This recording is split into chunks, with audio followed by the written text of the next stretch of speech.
La química analítica es una rama de la química que estudia el conjunto de principios, leyes, técnicas e instrumentos utilizados con el fin de determinar la composición química de una muestra, ya sea natural o artificial. Desarrolla y mejora métodos e instrumentos para obtener información sobre la composición y naturaleza química de una muestra. Su principal herramienta es el análisis químico. La química analítica es muy importante en la vida actual y de aplicación en campos muy variados. En cuanto a su alcance, podemos mencionar en la industria, donde se usa para verificar el control tanto de las materias primas que se van a usar, como así también el control de los productos acabados. El alcance es para todas las industrias por igual en general. Otro alcance es en el comercio, donde nos sirve para asegurar las especificaciones de calidad de las mercancías. También en el campo médico, donde los análisis clínicos facilitan el diagnóstico y tratamiento de enfermedades. Veamos puntualmente el alcance y la importancia de la química analítica en la enología y en la frutihorticultura.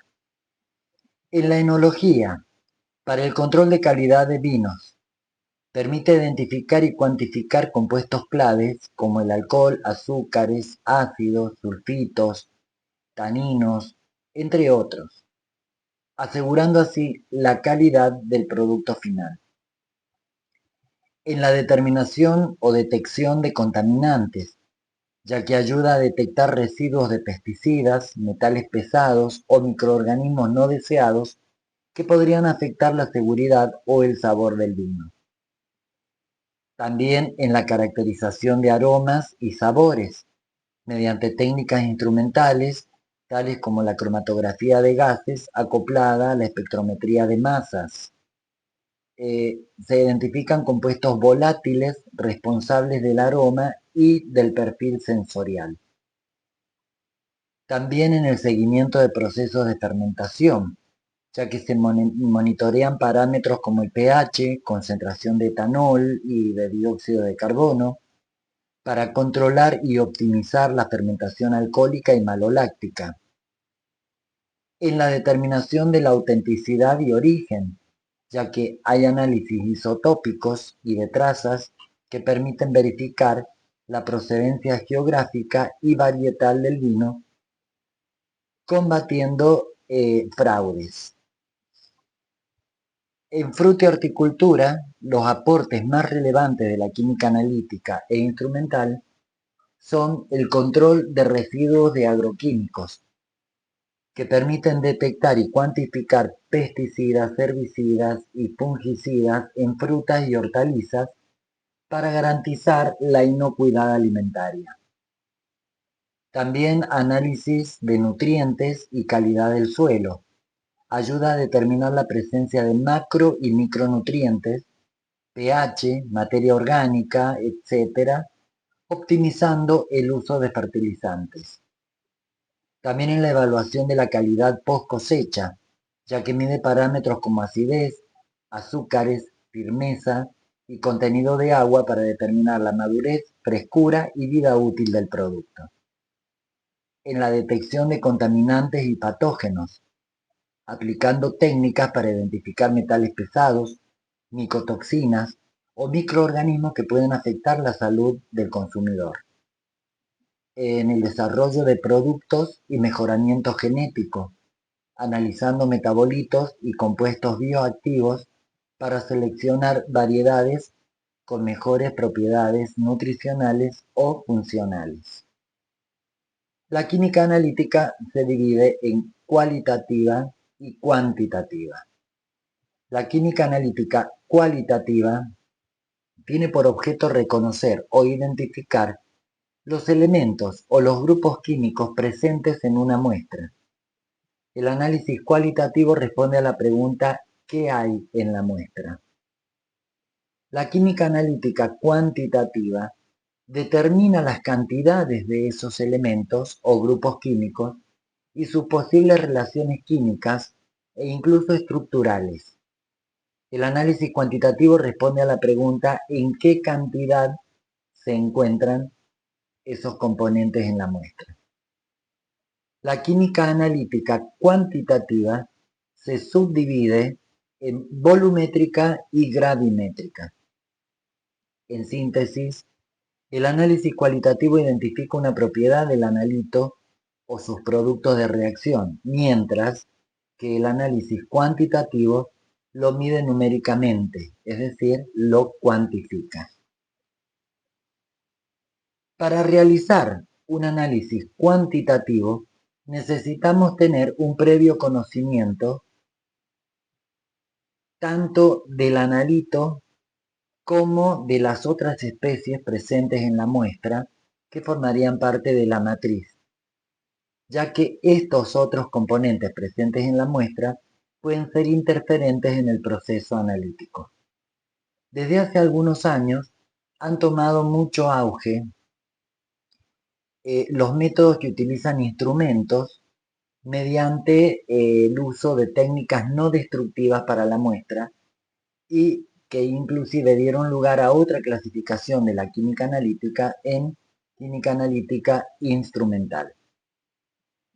La química analítica instrumental identifica y determina los componentes presentes en la muestra mediante el uso de diferentes instrumentos basados en potenciometría, como el caso del pHímetro, basados en polarimetría, en colorimetría, en refractometría, espectrofotometría y muchos más. Con toda esta introducción, estamos ya en condiciones de redefinir a la química analítica. La química analítica puede entonces definirse como la rama de la química que desarrolla y mejora métodos e instrumentos para obtener información sobre la composición y naturaleza química de la muestra. Entonces, la química analítica es una rama de la química que estudia los principios, leyes, técnicas y métodos que permiten determinar la composición química de un objeto. Un objeto es una entidad que puede describirse e interpretarse a partir de los resultados químicos que se obtienen de él.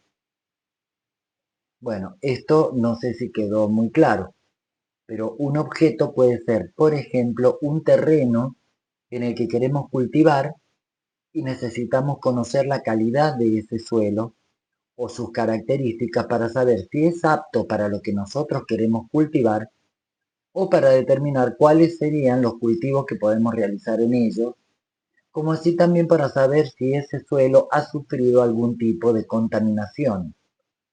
Un objeto puede ser también el agua con la que vamos a regar nuestros cultivos, ya sea agua de pozo, de un río, de un lago o de un canal. Un objeto puede ser también un vino ya elaborado o alguna conserva ya elaborada que queremos analizar para verificar su estado sanitario. Siempre es conveniente realizar los análisis del objeto previamente para verificar la presencia de contaminantes, ya que estos disminuyen la calidad de ese objeto, cualquiera que sea. Cuando necesitamos realizar el análisis de un objeto, sea suelo, agua, producto terminado, no analizamos la totalidad de ese objeto, sino que tomamos una pequeña porción que debe ser representativa del total del objeto, de manera que el resultado del análisis represente a la composición química de todo ese objeto. Esa pequeña porción recibe el nombre de muestra. Entonces, una muestra es una porción representativa del objeto que se somete al análisis y que los resultados obtenidos de ese análisis representan a la totalidad de ese objeto. Podemos citar un ejemplo cotidiano de esto que tal vez alguna vez nos pasó en casa. Cuando nos quedó una caja de leche en la heladera y pasaron 3, 4 días y vamos a utilizar esa leche y tenemos la duda de que puede haberse puesto agria, debido al tiempo que lleva abierta.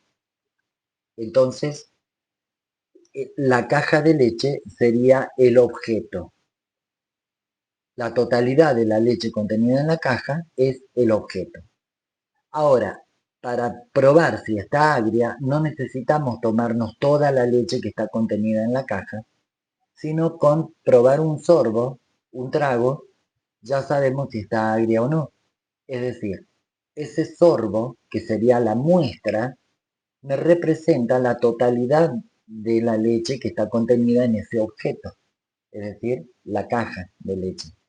Entonces, si la muestra está agria, quiere decir que todo el objeto, toda la leche contenida en la caja, está agria. Ahí tendríamos un ejemplo de objeto y de muestra. La muestra es representativa, me está indicando todo el resto, lo que pasa con todo el resto del objeto. En química inorgánica estudiamos los sistemas materiales y ahora vamos a recordar un poco de ellos. ¿Qué era un sistema material? Era una porción del universo que se aísla, se separa del resto del universo para someterla al estudio. Y ese sistema material estaba formado por varias sustancias, por varios componentes. Bueno, una muestra también es un sistema material y como tal está formado por una serie de componentes que varían según el tipo de muestra a analizar. Entonces, definimos a un componente como cualquier sustancia química que está presente en la muestra. Dentro de los componentes de la muestra tenemos los componentes que son todas las sustancias que se encuentran presentes en ella. Por ejemplo, en una muestra de agua de un río tenemos varios componentes. Tenemos agua, principalmente, sales disueltas, gases disueltos, sales no disueltas, tenemos material en suspensión, material de arrastre que pueda traer ese río, y una serie más de componentes. Pero cuando tenemos que realizar un análisis de agua, lo que nos interesa no son los componentes que normalmente trae el agua, porque no tiene sentido. Lo que nos interesan son los componentes que no son normales en el agua y que son contaminantes, tales como venenos, ya sea pesticidas, sales de metales pesados, o saber también si hay contaminación fecal o cualquier otro componente anormal y nocivo para su utilización en nuestro objetivo. Dentro de los componentes de una muestra, llamamos analito al componente que nosotros queremos determinar y al conjunto de todos los demás componentes que se encuentran presentes, pero que no interesan a nuestro estudio, reciben el nombre de matriz. Veamos cómo sería esto en el ejemplo de un análisis de suelo, como vemos acá en la diapositiva. En el suelo tenemos normalmente los componentes que vemos acá en la diapositiva. Tenemos nitratos, silicatos, óxidos, carbonatos, fosfatos, sulfatos, cloruros, ácidos, humus y una gran variedad de componentes. Supongamos que en un suelo nos piden determinar solamente iones cloruros y fosfatos. Vamos a optar por uno de los análisis. En primer lugar vamos a determinar cloruros, que lo tenemos remarcado en color amarillo. En este caso, los cloruros van a ser nuestro analito, que es la especie que queremos determinar. Todos los demás componentes formarían parte de la matriz, que están acompañando a ese analito, pero el analito es lo que queremos determinar. El resto lo denominamos matriz. Cuando hemos analizado los cloruros, como nos han pedido determinar cloruros y fosfatos, pasamos a determinar los fosfatos. Entonces, en ese momento, los fosfatos son nuestro analito, mientras que todos los demás componentes que están acompañándolo formarían parte de la matriz.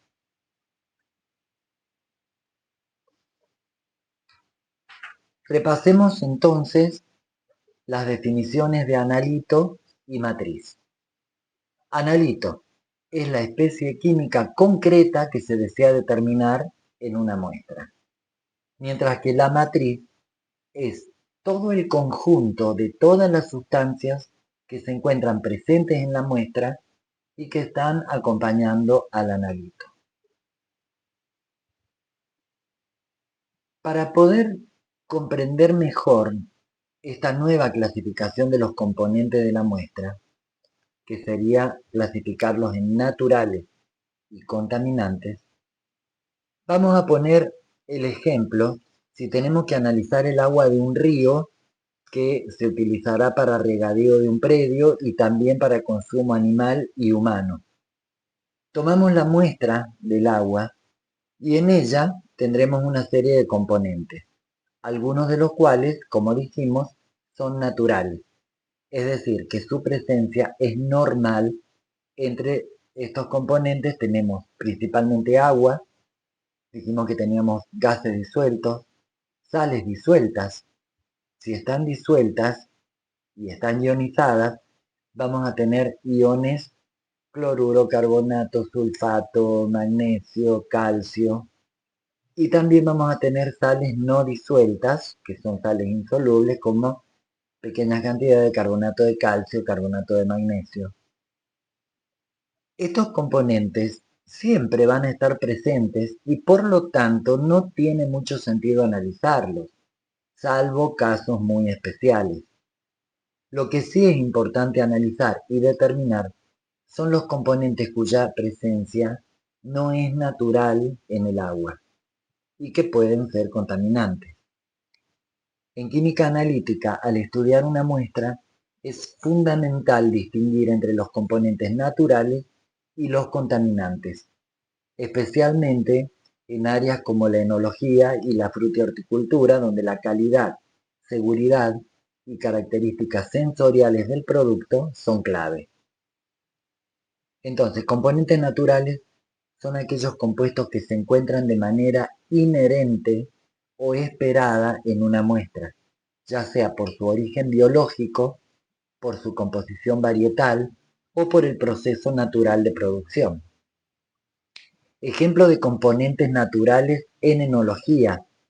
Tenemos el etanol, que es el producto principal de la fermentación alcohólica del mosto.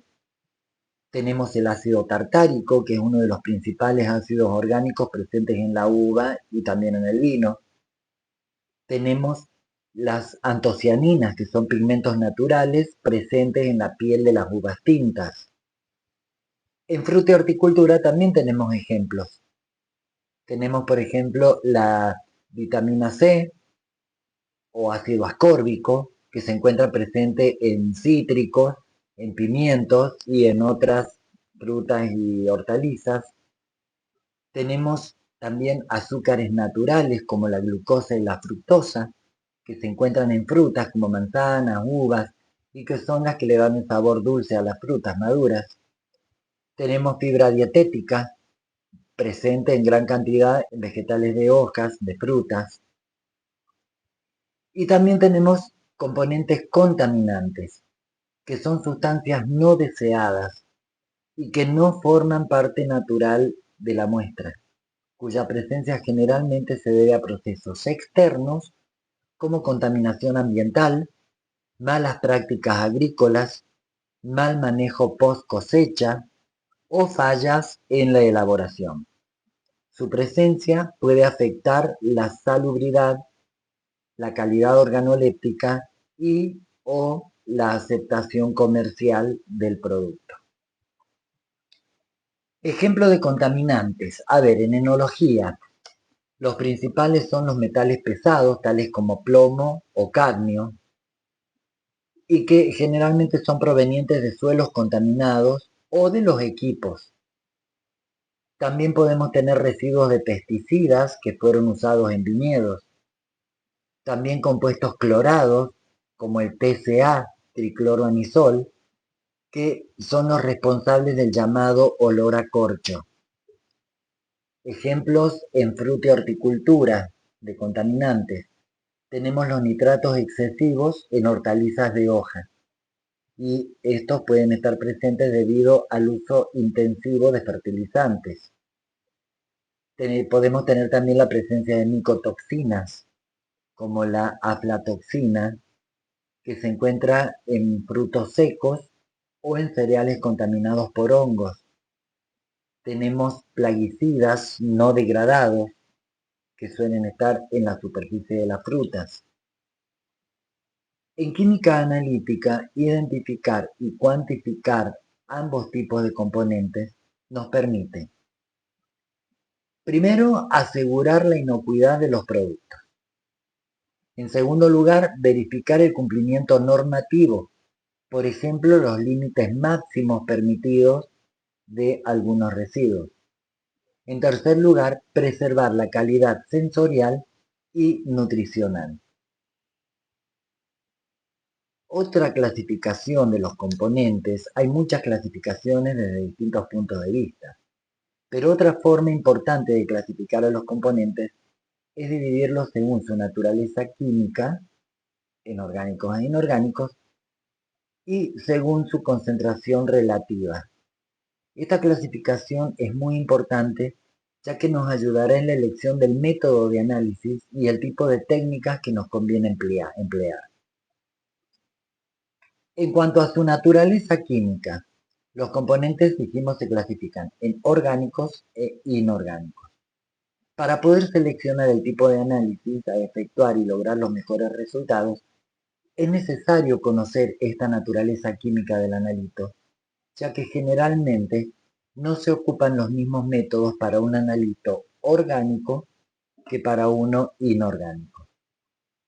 Y según su concentración relativa, los clasificamos en principales, que son los que se encuentran en mayor proporción de todos, los mayoritarios, que se encuentran en una porción un poquito menor, pero alta, los minoritarios, que se encuentran en pequeña cantidad, y las trazas, que son las que se encuentran en muy pequeña cantidad, generalmente en el orden de partes por millón. Para la elección del método de análisis de ese analito, es necesario también conocer su concentración relativa, ya que no se usará la misma técnica del análisis para determinar, por ejemplo, la cantidad de cloruros en una muestra de agua que en un líquido de cobertura de aceitunas, que es una salmuera. En el agua la cantidad de cloruros siempre va a ser muchísimo menor que en una salmuera y por lo tanto los métodos y las técnicas de análisis también van a ser distintos.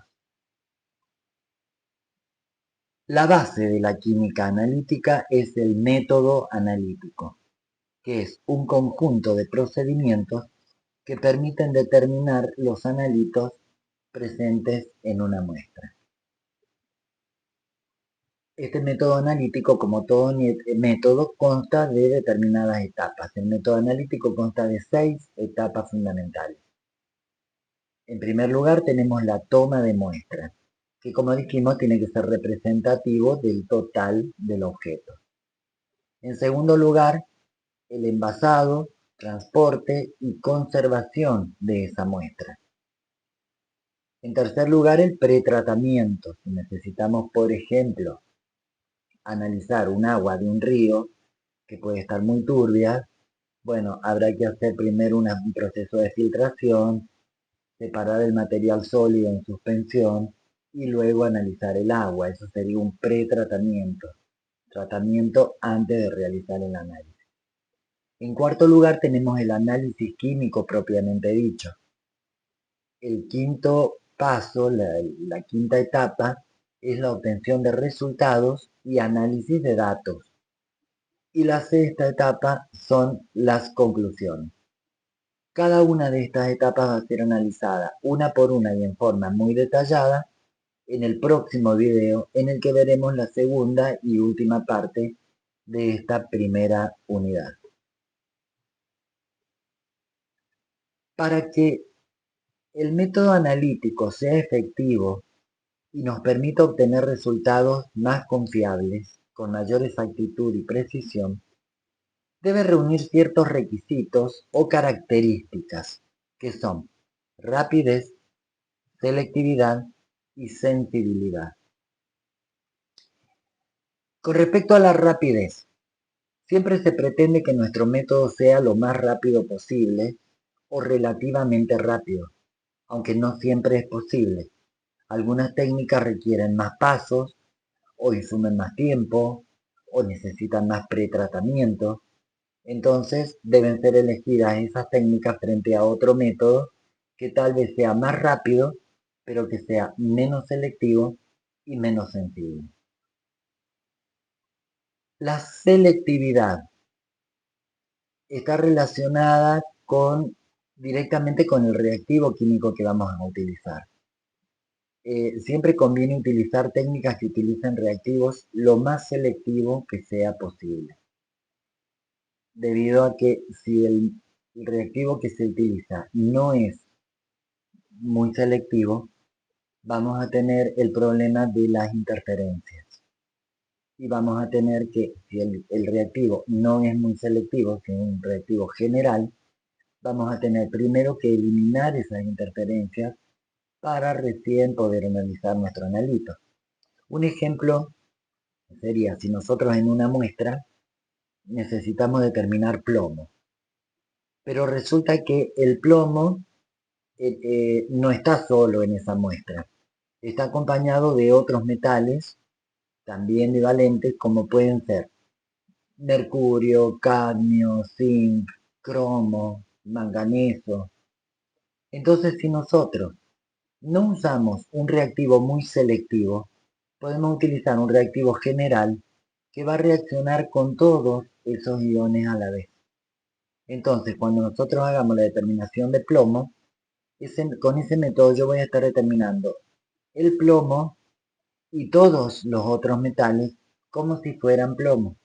Entonces voy a estar cometiendo un error por exceso porque voy a estar informando una cantidad de plomo excesiva, o sea que no es real. Entonces, ¿esto cómo se puede subsanar? Utilizando un reactivo más selectivo, es decir, un reactivo que solamente reaccione con el plomo y no con todos los elementos, con todos los otros metales. Entonces, el resultado que me va a dar ese análisis es verdaderamente la cantidad o la concentración de plomo que tengo en esa muestra. Mientras que si utilizo un método general, voy a determinar a todos los metales como si fueran plomo. Entonces voy a cometer, como dije recién, un error por exceso y un error muy grande. Entonces, si no puedo usar un reactivo selectivo y tengo que usar uno general, tengo que tener en cuenta la presencia de todos los otros iones para eliminarlos antes de realizar el análisis. Esos elementos, esos componentes, se dice que son interferentes porque están interfiriendo en la determinación. Entonces, si el reactivo que voy a usar no es selectivo, ¿qué tengo que hacer? Y en primer lugar, sacar de la muestra todos esos cationes, todos esos elementos o sustancias que van a interferir en mi análisis. ¿Y cómo lo vamos a hacer? Tenemos un montón de técnicas que ya vamos a ir viendo en el transcurso del curso. Uno de ellos es, por ejemplo, complejación. Al complejarlos con algún agente o algún reactivo complejante, no van a reaccionar de la misma manera que el plomo, por lo tanto, no van a interferir. Otra forma es precipitarlos, es decir, hacerlos reaccionar con un reactivo que los convierta en un producto insoluble, me lo saca de la solución, entonces no van a interferir.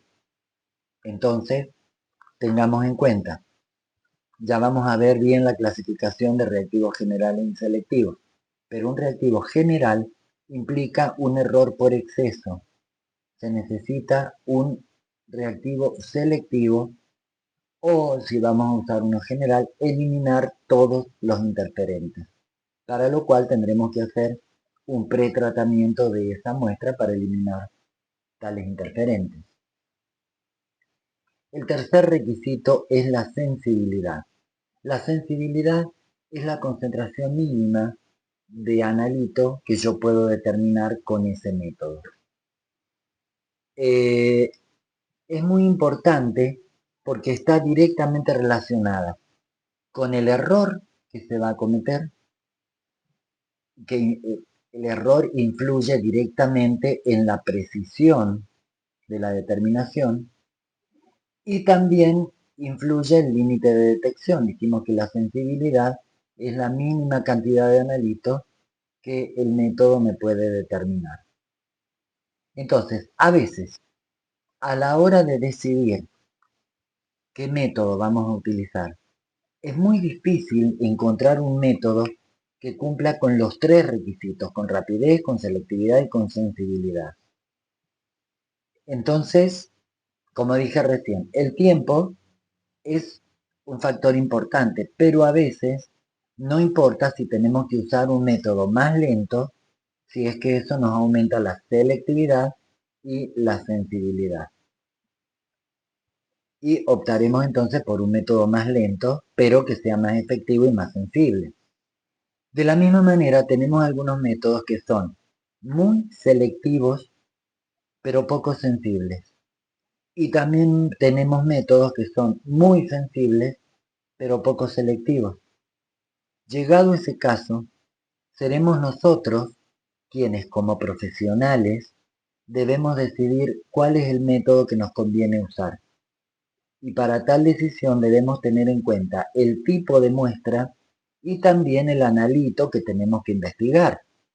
Entonces, analizamos si necesitamos un método más selectivo, aunque la sensibilidad sea menor, o si nos conviene usar uno más sensible, aunque sea un poco menos selectivo.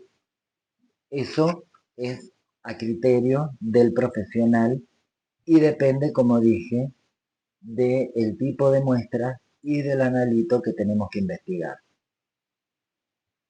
Todo esto que acabo de decir parece un juego de palabras muy complicado, pero en realidad es muy simple y lo voy a explicar ahora en el pizarrón.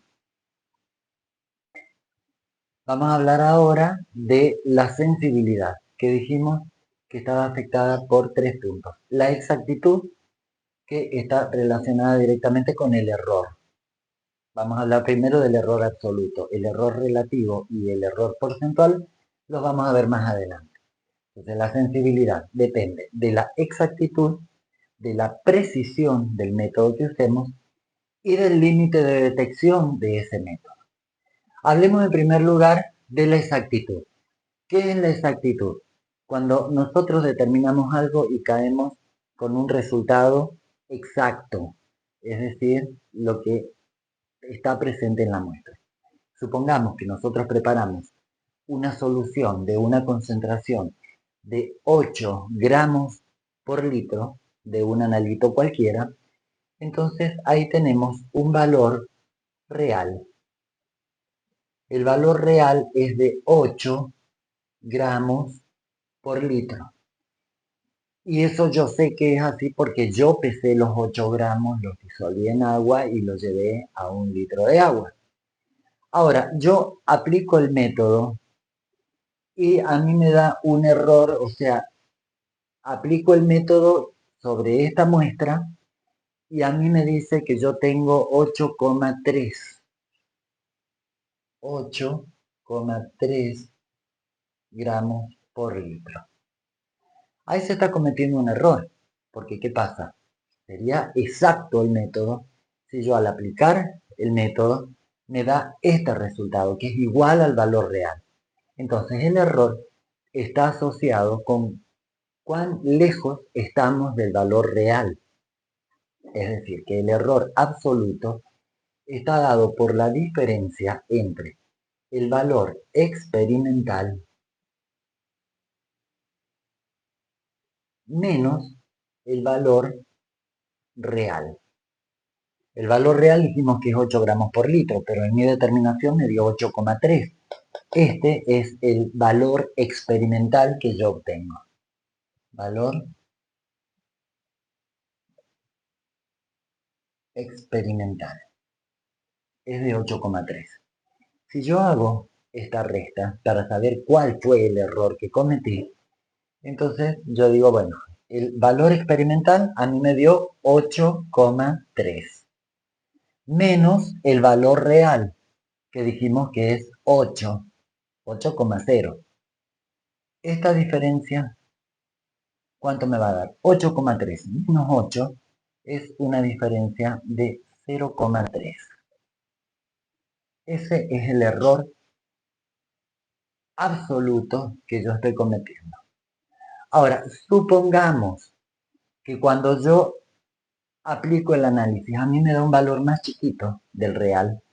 Supongamos que el valor experimental que yo obtengo es de 7,8 gramos por litro.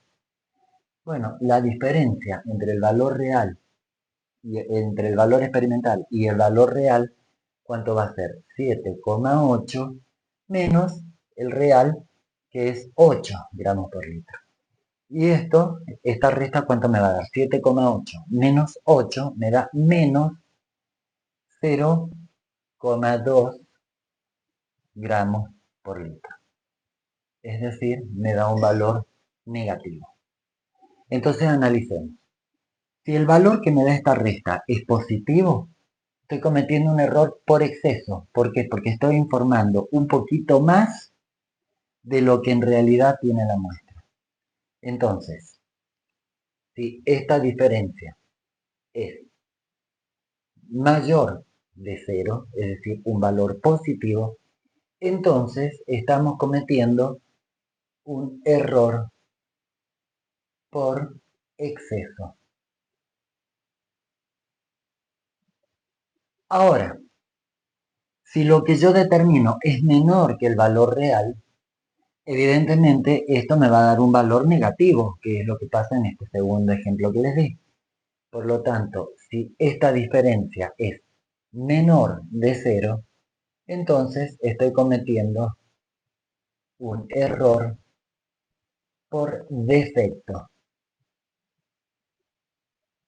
Error por defecto porque estoy determinando menos cantidad de la que en realidad tengo en la muestra. Entonces, el error es lo que me determina la exactitud. Cuanto mayor es el error, el método es menos exacto. Entonces, lo vamos a ir aclarando acá con tinta roja. A mayor error, tenemos menor exactitud.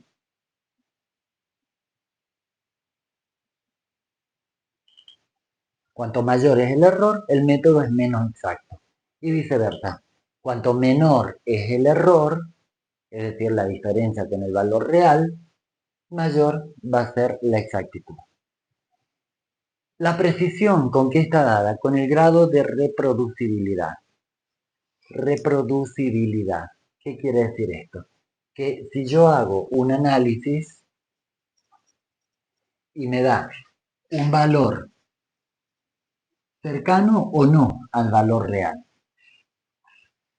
Supongamos que el valor real que yo tengo, siguiendo con el ejemplo de recién, era de 8 gramos por litro. Y yo hago varias determinaciones con ese mismo analito y saco. En la primera determinación saco que tengo 7,9. En la segunda, 7,7. En la tercera, 8,1. En la cuarta, 7,8. Como vemos, todos están muy próximos. Entonces quiere decir que hay reproducibilidad, es decir, los resultados, si bien no son exactamente iguales, pero están muy próximos entre sí. Entonces hay buena reproducibilidad y eso me determina que hay buena precisión. Supongamos que en el método yo no obtengo estos valores. Supongamos que el valor real es 7,8. Pero yo tengo en la primera determinación me da 7,9. La segunda me da 6,5. La tercera me da 8,7 y la cuarta me da 9,2. Evidentemente acá la diferencia en los resultados es muy grande. Es decir, que estos resultados no son reproducibles. Por lo tanto, en este caso, el método decimos que es poco preciso. Bien, entonces, teniendo idea de lo que es la reproducibilidad, ¿qué podemos decir?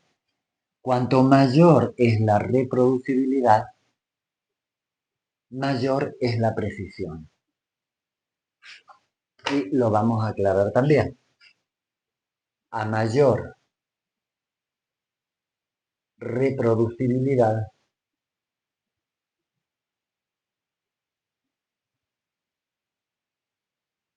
vamos a tener mayor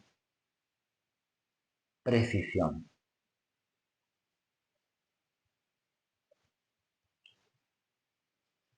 Ahora, vamos a hablar del límite de detección. ¿A qué se refiere el límite de detección? Analicemos. Límite de detección. Es la mínima concentración de analito que ese método me puede determinar. Supongamos que yo tengo un método. Pongámosle que es un método gravimétrico, el método 1. Y el método 2 es un método volumétrico. Bueno, el método 1, el gravimétrico, me dice que tiene un límite de detección de 5 partes por millón. ¿Eso qué quiere decir? Que yo, si en la muestra tengo 5 partes por millón, lo puedo detectar. Y si tengo más de 5 partes por millón, también lo puedo detectar. Pero si tengo menos de 5 partes por millón, entonces no lo puedo detectar. En ese caso, ¿qué pasaría? Si a mí este método me da 0, no quiere decir que no haya ese analito en la muestra. Puede que yo tenga menos de 5. Por lo tanto, no puedo informar 0 partes por millón, sino que tengo que informar menor a lo que es el límite de detección. Lo vamos a graficar acá. Si el análisis, en un análisis determinado, yo tengo en la muestra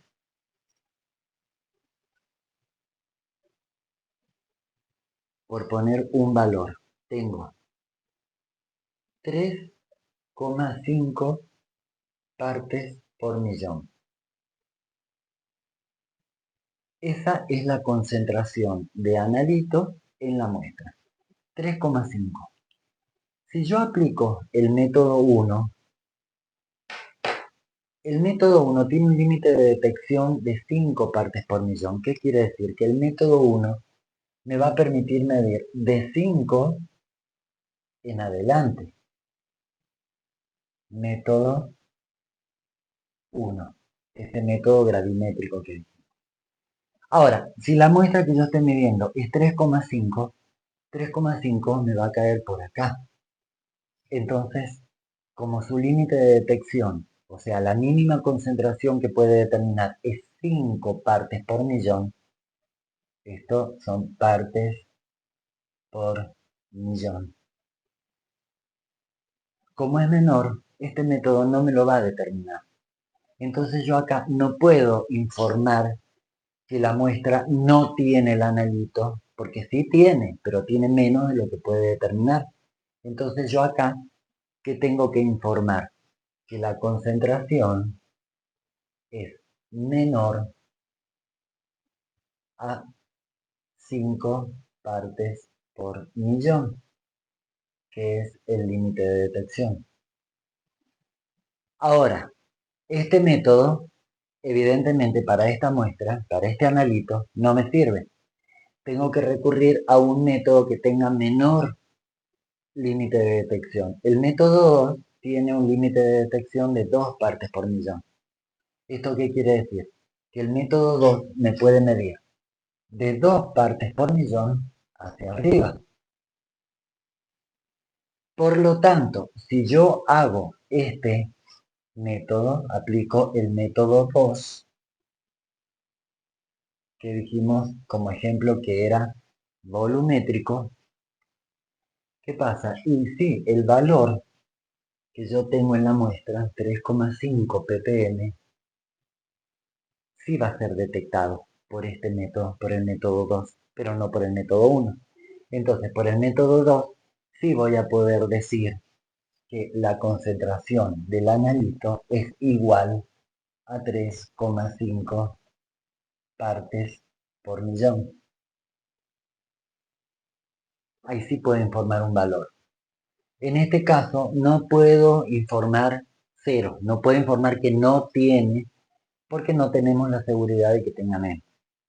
Si la concentración de analito fuera menor todavía, supongamos que yo tengo una parte por millón, ninguno de los dos métodos me lo va a detectar. Por lo tanto, en los dos, en este tengo que informar menor de 5 ppm, que es el límite de detección, y en este método tendré que informar menor de 2 partes por millón, que es su límite de detección. Pero en ningún caso puedo informar que no contiene el analito, porque puede tener menos cantidad de lo que nos permite medir. Entonces, ¿qué quiere decir? Que cuanto menor es el límite de detección, mayor es la sensibilidad.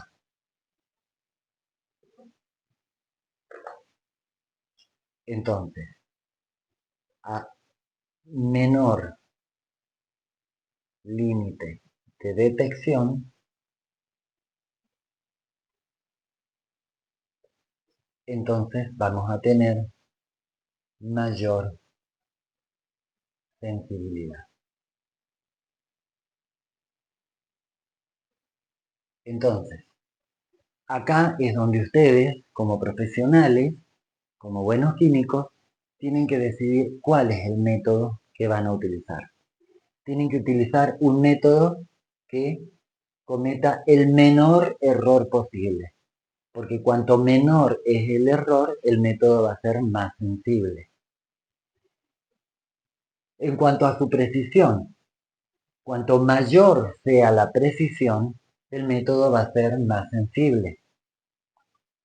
Y en cuanto al límite de detección, cuanto menor sea el límite de detección de este método, mayor va a ser la sensibilidad. Entonces nosotros tenemos que jugar un poco con esos parámetros y ver qué nos conviene. ¿Sí? Más exactitud y menos precisión, más precisión y menos exactitud.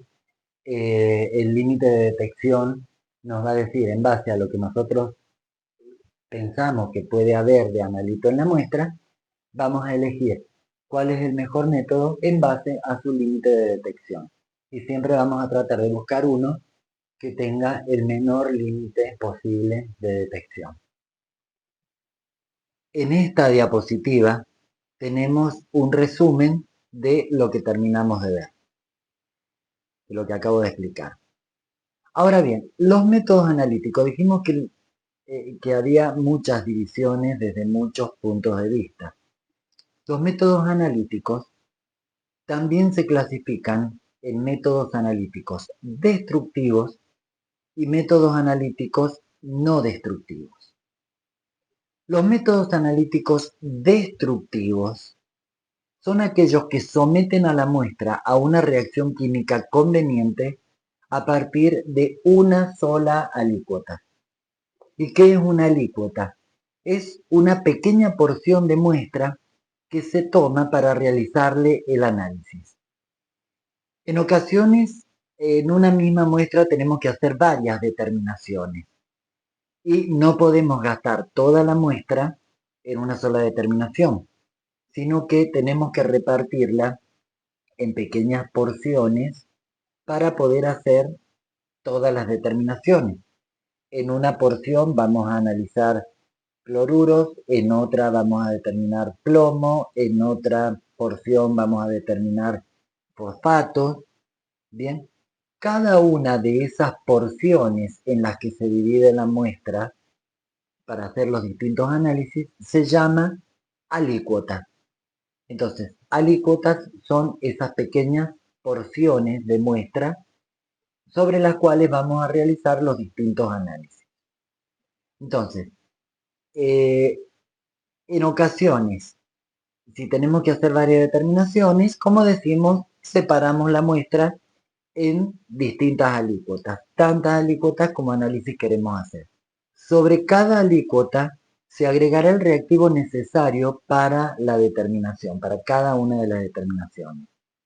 Lo que se pretende es que en cada alícuota, cada analito buscado reaccione con el reactivo adecuado y que nos forme un producto característico tal que nos permita medir la cantidad de ese analito. Ese producto de reacción puede ser un precipitado o puede ser un color característico y que se encuentra en relación directa con la concentración del analito. Es decir, si el reactivo va a formar un precipitado con ese analito, si hay más concentración de analito, la cantidad de precipitado será mayor. Ahora, si hay poca cantidad de analito, la cantidad del precipitado va a ser menor. Siempre están en relación. Si el cambio va a producir un cambio de color, bueno, si hay gran concentración de analito, la intensidad del color va a ser grande, va a ser mayor.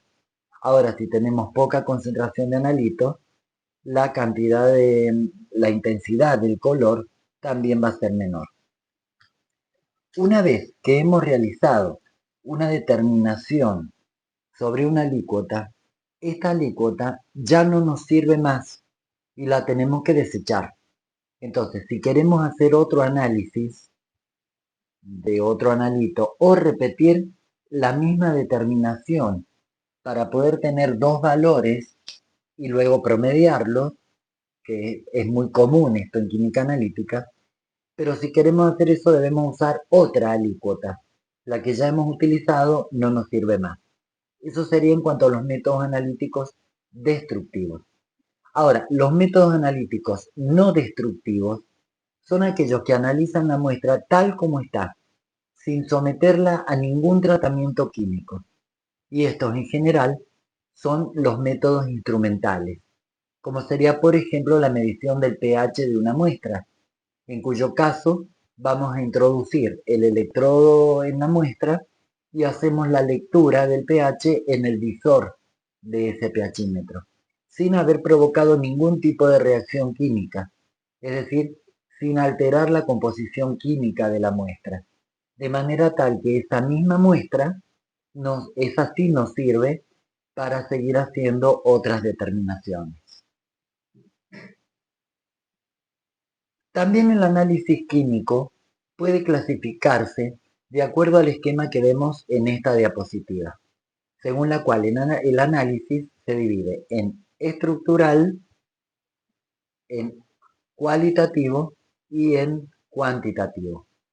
El análisis estructural es el que me permite determinar la estructura química del analito. Es muy utilizado y muy relevante en química orgánica para la determinación de la estructura de distintos compuestos orgánicos. Luego tenemos el análisis cualitativo. Podemos asociar el prefijo quali con la pregunta ¿cuál? En efecto, el análisis cualitativo consiste en detectar cuáles son los componentes de una muestra, sin importarnos en qué cantidad están presentes. Solo informa sobre la existencia o la ausencia de un analito en la muestra. Luego tenemos el análisis cuantitativo, en el cual también podemos asociar el prefijo quanti con la pregunta cuánto, y es en efecto el análisis que cuantifica la cantidad de cada analito presente en la muestra, es decir, de decirnos en qué cantidad se encuentra cada analito en esa muestra. El análisis cuantitativo puede utilizar métodos químicos, métodos físicos y métodos físico-químicos. Dentro de los métodos químicos tenemos los métodos volumétricos y los métodos gravimétricos, que serán vistos en detalle un poco más adelante. Estos métodos, gravimétricos y volumétricos, se basan en producir una reacción química entre el analito buscado y el reactivo adecuado para ese analito. Mientras que los métodos físicos y los físico-químicos se basan en el análisis de la interacción del analito, ya sea con radiaciones o con disolventes. Estos métodos incluyen espectrometría, la electroanalítica, la cromatografía y otros métodos que veremos más adelante en la parte de química analítica instrumental. Una cosa que es necesario aclarar: siempre es conveniente realizar el análisis cualitativo antes del cuantitativo, sobre todo cuando se desconoce el origen o la composición de la muestra. Hasta acá llegamos con esta primera parte de esta primera unidad. En el próximo video veremos en detalle cada una de las 6 etapas del método analítico, con lo cual concluiríamos con la unidad número 1 del programa.